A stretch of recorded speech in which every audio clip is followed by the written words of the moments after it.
Hello everyone, কেমন আছো তোমরা সবাই? আশা করছি সবাই খুব ভালো আছো। চলে আসলাম নতুন আরও একটি মিনি ব্লগ নিয়ে।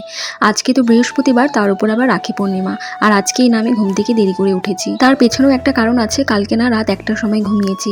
আসলে মেয়ে সন্ধ্যা অবধি ঘুমিয়েছে, তো রাত্রে অনেক দেরি করেছে, ওই জন্য আমারও ঘুমোতে ঘুমোতে লেট হয়ে গেছে। তার মধ্যে আজকে সকালবেলা অত তাড়াও নেই, কারণ বরের আজকে নাইট ডিউটি, ওই জন্য ইচ্ছে করে একটু দেরি করে উঠলাম।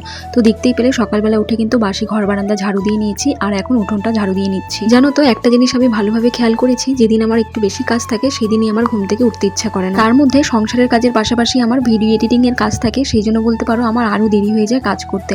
অনেকেই দেখি রাত্রেবেলা ভয়েস ওভার দেয়, কিন্তু আমার না খুব প্রবলেম হয়। যাই হোক, বাসি কাজকর্মগুলো করে নিয়ে নিজের জন্য 1 কাপ চা করে নিলাম, তারপরে চা খেয়ে কিন্তু রান্নাঘরে চলে এসেছি।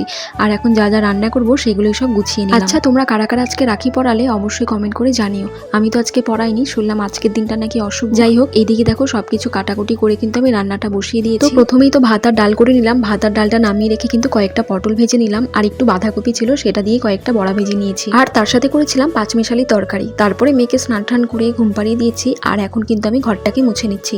তো আজকের ভিডিওটা তোমাদের কেমন লাগলো অবশ্যই কমেন্ট করে জানিও। দেখা হচ্ছে নতুন কোনো ভিডিওতে।